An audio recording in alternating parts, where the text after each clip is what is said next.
नमस्कार दोस्तों, हमारे इस प्यारे देश और दुनिया में जो भी महत्वपूर्ण घटनाएं घटित हो रही है, क्या उसका हम एक देश के रिस्पॉन्सिबल और जवाबदार नागरिक के तहत उनका हमें पता नहीं होना चाहिए? जरूर होना चाहिए दोस्तों।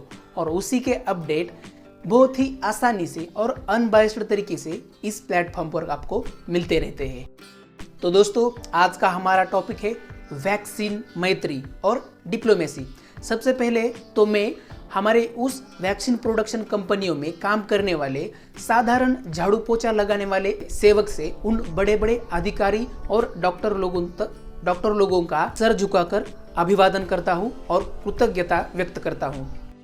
दोस्तों, फॉर्चुनेटली इस कोविड का संक्रमण हमारे देश में धीमा होता जा रहा है, लेकिन पश्चिमी देशों में नए सिरे से लॉकडाउन लगाए जा रहे हैं और हर एक बड़ा देश इस महामारी से बचने के लिए बचावात्मक पवित्रा ले रहा है और अपने ही नागरिकों को सुरक्षित करने की प्लानिंग कर रहा है।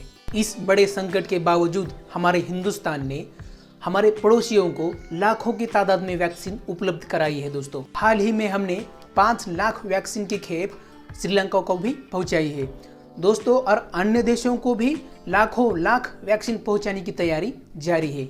भारत का ये वैक्सीन का उपहार दुनिया के लिए बेमिसाल है दोस्तों।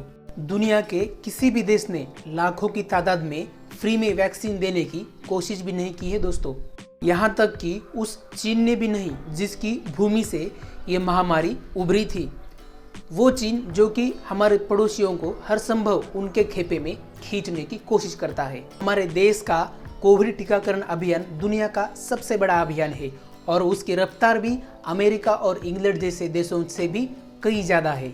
ये बात हमारे देश के प्रधानमंत्री ने भी हाल ही में मन की बात में जाहिर की थी। लेकिन दोस्तों, एक बड़ा क्वेश्चन यहाँ पर उभर कर आता है कि हमारा बड़ा प्रतिस्पर्धी चीन इस मोर्चे पर हिंदुस्तान से पीछे क्यों रह गया? दोस्तों, सबसे पहले तो दुनिया के किसी भी बीमारी के प्रतिरोध में वैक्सीन प्रोडक्शन हमारे हिंदुस्तान में सबसे ज़्यादा होता है। दुनिया का 60% से भी ज़्यादा प्रोडक्शन हमारे अकेले हिंदुस्तान में ही होता है।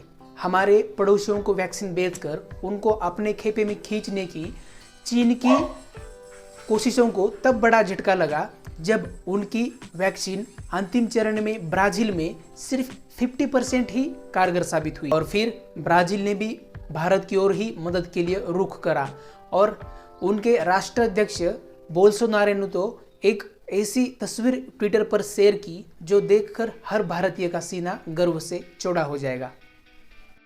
दोस्तों, बड़े बड़े कूटनीति तज्ञों का ये मानना है कि हमारे देश के लिए ये एक बहुत बड़ी कूटनीतिक विजय है। और दोस्तों, हमारे देश को द फार्मेसी ऑफ वर्ल्ड कहा जाता है और इसीलिए तो हमने अमेरिका जैसे बड़े देशों को भी कोविड-19 के पहले टप्पे में दवाइयाँ पहुँचाई थी।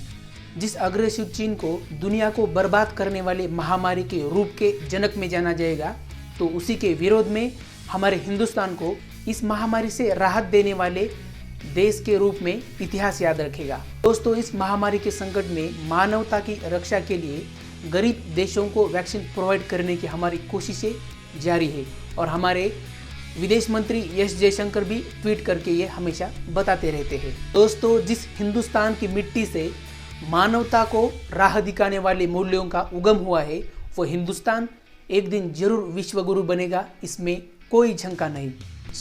मिलते हैं अगले सेशन में। तब तक के लिए बी हैप्पी। जय हिंद।